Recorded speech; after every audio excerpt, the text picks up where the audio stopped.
Hello Sagittarius, thank you for joining me for your weekly forecast for week commencing the 8th of October for the Sun or the Ascendant.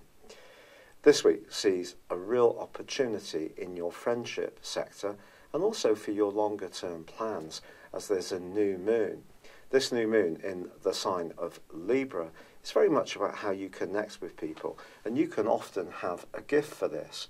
But this is a complex new moon because it squares up to the rather deep, penetrative and changing, transformational energy of Pluto, which is in the part of your scope to do with your values.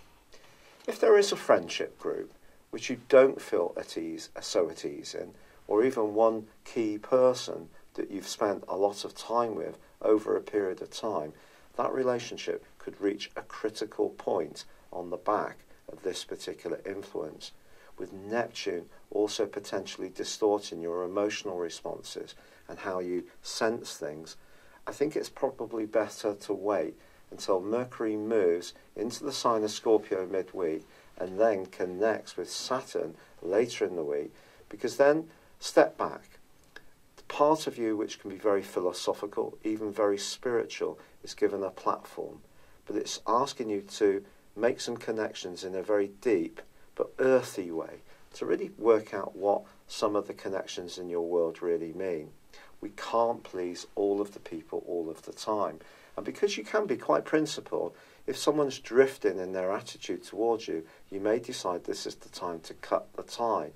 But then again, equally, your future plans may need to be modified in some way if some aspect of them isn't quite giving you the kind of realistic return in order to base your life on. In other words, you're not earning enough money, even if you have got an idealistic sense of purpose.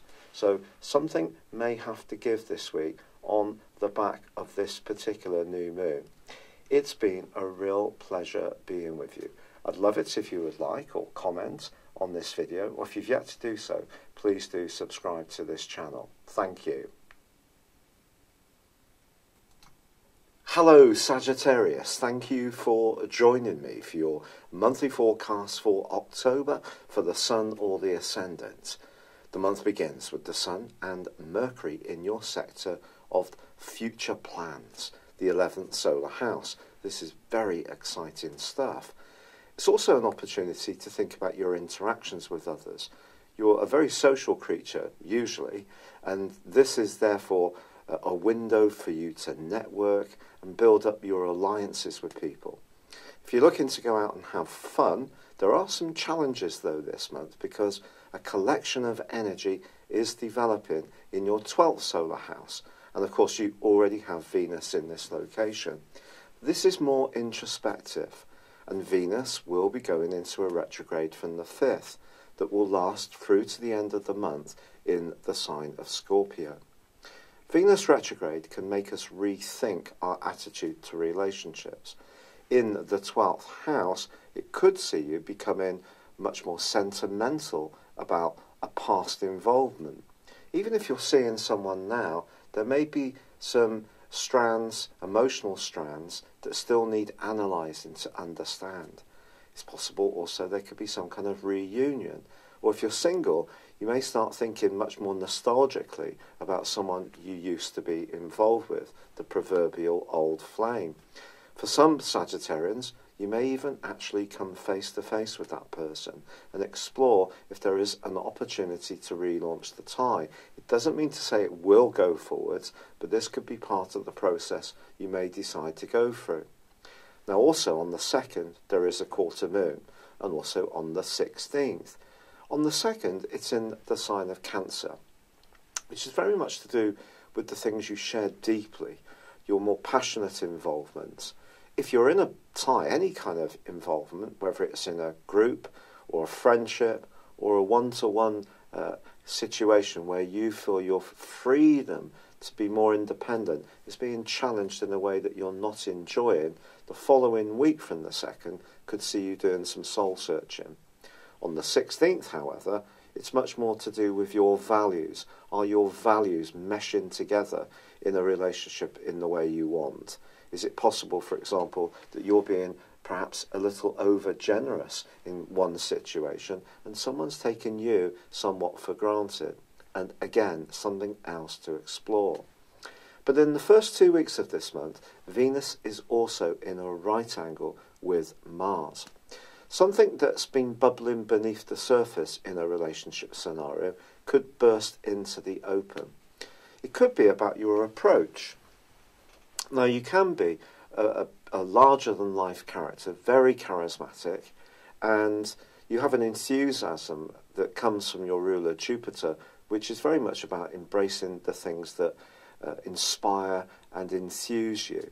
But sometimes I think there can be a tendency with Sagittarius people to not necessarily look at more tender things and move on to the next project, relationship, situation. I have a lot of Sagittarius in my chart, so I think I understand this. And it's important, therefore, if there are any things that are not working as cooperatively and harmoniously as they could be, that you do stop, pause and try to deal with them, especially with Venus retrograde.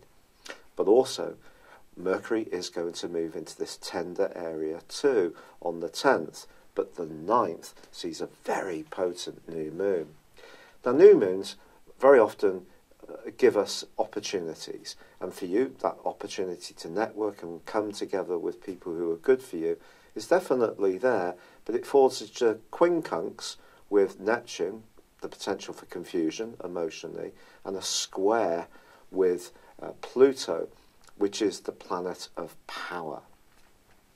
Pluto is also about transformation, and I think the way you view your attitude to others, even how you're viewing your future, could come strongly under the astral microscope in the month from the 9th, in a way which might be a bit unexpected. You may go through something of a sea change in terms of your overall outlook. But on the 10th, Mercury joins up with Venus, but also Jupiter, your ruler, in that tender 12th house. Mercury is going to be in this location through to the last but one day of the month. This is an opportunity to think beneath the surface, to step back a little bit. That more philosophical and spiritual side of your nature, which is very much there, just needs to breathe a little bit more. It needs to be oxygenated. But that may mean that you want to just step back from some of the very social possibilities that are there. Also, by the 23rd, the Sun moves to join up with this trio of energy in Scorpio. And even more, I feel there's going to be a need to just step back. If you are interested in healing, spirituality of any kind, and you're someone who enjoys personal development, this can be a very enriching time, especially because Mercury forges a very potent link with Pluto itself across about 5 days from the 20th, and suddenly you may have some eureka moments that can unlock potential within you. But the advancing Sun does meet up with the retreating Venus, and I think there could be a conversation that occurs in the last week of this month which can actually be hugely illuminating, not least because there is a full moon on the 26th which combines with the rather rebellious and disruptive energies of Uranus. Perhaps your approach to work or diet or health or even responsibilities and obligations is going to reach a tipping point where the desire for you to retain your freedom and independence needs to be countered against the responsibilities and obligations we all have. There is a saying, isn't there, that freedom comes with responsibility. It's definitely going to be tested out at this time. If you're doing a job that you find total drudgery and very, very boring, you may want to break free from it then. And the breakthrough moment for you can happen on the 30th, because then Mercury moves into your zodiac sign. Ironically, Mercury is actually in detriment in Sagittarius, but I think generally this is going to be very good. It brings you out of the darkness that can come from this scorpionic energy where you're doing a lot of soul searching, a lot of thinking, and working out who's good for you in your life and who's not. I think you may, in general, develop a much stronger sense of self-analysis this month. But once Mercury moves into your sign, you can feel more outgoing, less anxious really, and more ready to move into the moment and start transmitting your ideas to others in a more outgoing and productive way. It's like you're moving through a series of 3 transitions. The first is social, the second is more reflective, and the third sees you move into your own energy and you become more single-minded. So this is a fascinating month for sure. The great news, however, is that Uranus and Mars are no longer clashing. And if you remember, that has been a feature since the second week of May through to pretty well the end of September. That's been a very disruptive influence. It may have created quite a lot of nervous tension for you. You may have found yourself on edge, maybe a bit more outspoken at times. There's been a bit more of a brittle atmosphere around. Well, fortunately, that has come to a close. But I must tell you about the North Node, which is the point of destiny. It's kind of like a mini Jupiterian influence. And for you, since May the 10th, 2017, the Dragon's Head, the North Node, has been in the sign of Leo, which is very much about travel, expansion, knowledge, and you probably have gone through a growth spurt around those areas since then. But of course, it has its diametrically opposite point, which is the South Node. And that's a much more tender area, and that's in the sign of Aquarius, which is your everyday thinking. But that point is going to dissect the opposition that occurs between Uranus, the Sun, and Venus in that cluster of days from around about the 23rd to the 26th. And I think there could be some important conversations then.